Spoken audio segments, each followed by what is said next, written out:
तास 24/7 राहणार. तुमच्यासोबत त्या दिवशी डॉक्टर नीना देवळकर आले. हो हो हो. निनाद आला. तुम्ही मला एक बिल पाठवलं की त्यांची 3 महिन्यांची सॅलरी. जे काय होते निविदा त्याच्यामध्येच ते क्वालिफाईड नव्हत्या मॅडम, त्या 3 निविदा दिल्या होत्या. ते रिमार्क मारला तर मॅडम काय म्हणत होत्या, कलेक्टर मॅडमने हो सांगितलेले, डीडी सर पण म्हणत आहे पण तुम्ही डीपीटीसीचा पैसा वापरतोय, पण ॲक्च्युली तिथं अजून एसएससी प्रस्थापित नाही, त्यांच्याकडे खूप साहित्य आलेले मॅडम धडगाव महिला हॉस्पिटलला, पण ते कुठे ठेवायचं हा एक प्रॉब्लेम आहे. म्हणजे कुठे ठेवणार, म्हणून मग त्यांना काय सांग एसएनसीचं मग एसएनसीचं करू आपण, एमपीएससीला फक्त पार्टिशन टाकून घ्या की ते नॉर्मनुसार एमपीएससी सुरू राहणार आहे. तिथं पिडियाट्रिशियनची अजून पोस्ट भरलेली नाही आहे. आणि जे आपले पिडियाट्रिशियन त्यांनी एका दिवसासाठी दिलेत मॅडम, ते जातात सकाळी, म्हणजे 12च्या ओपीडी संपून जाते तेव्हा जातात, थोडे दिवस म्हणजे त्यांना प्रॅक्टिस करण्यात.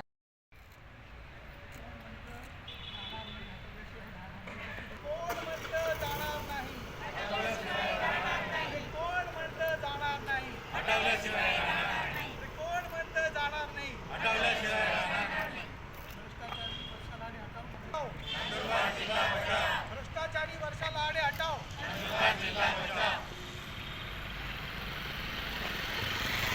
अध्यक्ष इथेच आहे सगळे, त्याचा विचार आला असं फोटो का सांगताय, त्यामुळे चौकशी आली आहे. मग मी तरी सुद्धा त्यांनी मानसिक ताणतणाव देऊन पोलीस स्टेशनला तिथे कळवलं. मग दुसऱ्या दिवशी जेव्हा मी तुम्हाला फोन केलं, मी तिथे आली, माझी मानसिकता काय असेल, मी टीव्हीमध्ये आलेले, आम्ही आंदोलनासोबत मी फाईट दिली ना मॅडम.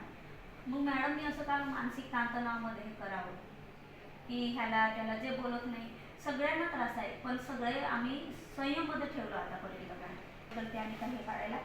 हे एक आहे मॅडमबद्दल आहे, प्रीती कोटले मॅडमना त्या टेबलावर देण्यात यावे, कारण तिचं डिसलोकेशन.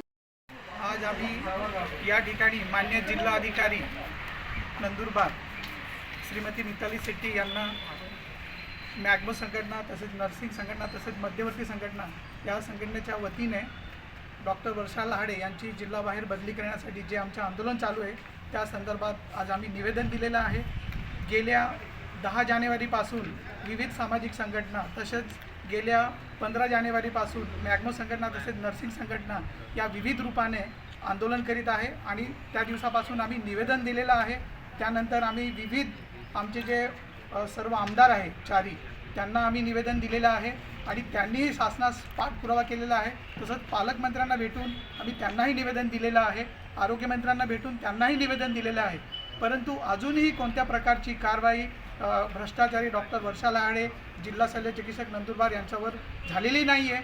त्याच्यामुळे महिना उलटूनही कारवाई न झाल्यामुळं आम्ही पुढचं पाऊल टाकण्याच्या आता या ठिकाणी आलेलो आहे आणि आज आम्ही कलेक्टर मॅडमांना निवेदन देऊन आमची जी आंदोलनाची रूपरेषा आहे ती दिलेली आहे.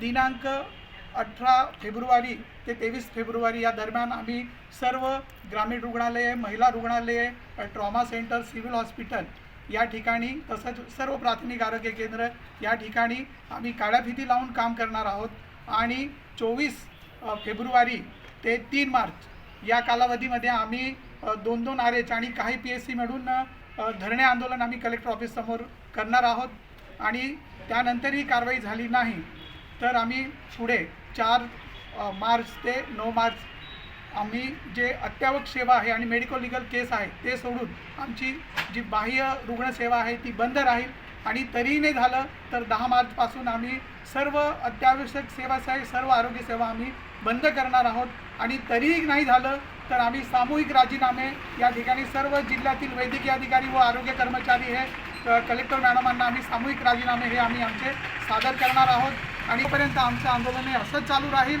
आम्ही आमच्या नंदुरबार जिल्ह्यातील आरोग्य सेवा देण्यासाठी कटिबद्ध आहोत. आम्ही अनेक वर्षापासून चांगल्या पद्धतीने या ठिकाणी आरोग्य सेवा देत आहोत आणि पुढेही देत राहणार आहोत. परंतु जर खराब प्रवृत्तीची एखादी अधिकारी आली तर ते सर्व म्हणजे वातावरण बिघडते, प्रशासन बिघडवते आणि जे काम करणारे लोक आहेत त्यांना कामापासून प्रवृत्त करायला भाग पाडतात. आम्हाला आंदोलन करायची इच्छा नाही आहे कारण आम्ही एका पवित्र सेवामध्ये कार्यरत आहोत. आरोग्य सेवा ही खूप पवित्र मानली जाते, परंतु एका वरिष्ठ अधिकाऱ्याच्या आडमुठेपणामुळे आम्हाला नाईलाजास्तव आमच्या जे बांधव आहे, आमचे जे कलिग आहेत त्यांच्यावर अतोनात त्रास होत असल्यामुळे आम्हाला हे आंदोलन उभं करावं लागलेलं आहे आणि हे आंदोलन असंच सुरू राहील. आम्ही कोणत्याही परिस्थितीमध्ये जोपर्यंत कारवाई होत नाही तोपर्यंत माघार घेणार नाही.